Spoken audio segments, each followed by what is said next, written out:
श्री कृष्ण मणि। एक बार भगवान श्री कृष्ण बलराम जी के साथ हस्तिनापुर गए। उनके हस्तिनापुर चले जाने के बाद अक्रूर और कृतवर्मा ने शतधन्वा को समयंतक मणि सैन्य के लिए उकसाया। शतधन्वा बड़े दुष्ट और पापी स्वभाव का मनुष्य था। अक्रूर और कृतवर्मा के बहकाने पर उसने लोभवश सोए हुए सत्राजित को मौत के घाट उतार दिया और मणि लेकर वहां से चला गया। शतधन्वा द्वारा अपने पिता के मारे जाने का समाचार सुनकर सत्यभामा शोकातुर होकर रोने लगी। फिर भगवान श्री कृष्ण का स्मरण कर उसने यह प्रतिज्ञा की कि जब तक श्री कृष्ण शतधन्वा का वध नहीं कर देंगे वह अपने पिता का दाह संस्कार नहीं होने देंगी। इसके बाद उसने हस्तिनापुर जाकर श्री कृष्ण को सारी घटना से अवगत कराया। वे उसी समय सत्यभामा और बलराम जी के साथ हस्तिनापुर से द्वारिका लौट आए। द्वारिका पहुंचकर उन्होंने शतधन्वा को बंदी बनाने का आदेश दे दिया। जब शतधन्वा को ज्ञात हुआ कि श्री कृष्ण ने उसे बंदी बनाने का आदेश दे दिया है तो वह भयभीत होकर कृतवर्मा और अक्रूर के पास गया और उनसे सहायता की प्रार्थना की, किंतु उन्होंने सहायता करने से इनकार कर दिया।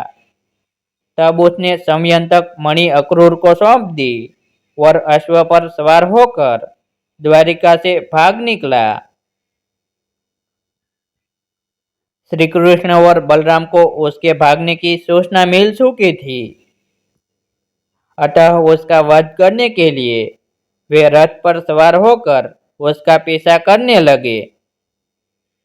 उन्हें पीछे आते देख शतधन्वा भयभीत होकर अश्व से कूद गया और पैदल ही घने वन की ओर दौड़ने लगा।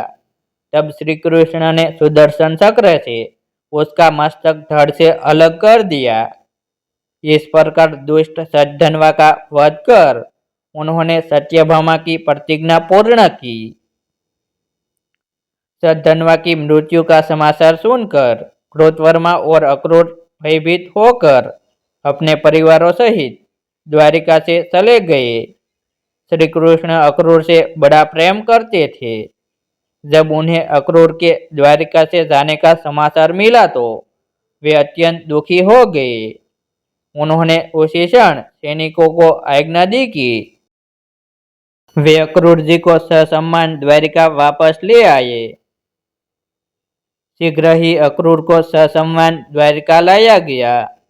उनका अतिथि सत्कार करने के बाद श्री कृष्ण प्रेम भरे स्वर में बोले, चाचा श्री, मैं पहले से ही जानता था कि शतधन्वा समयंतक मणि आपके पास छोड़ गया है, किंतु हमें उसकी आवश्यकता नहीं है।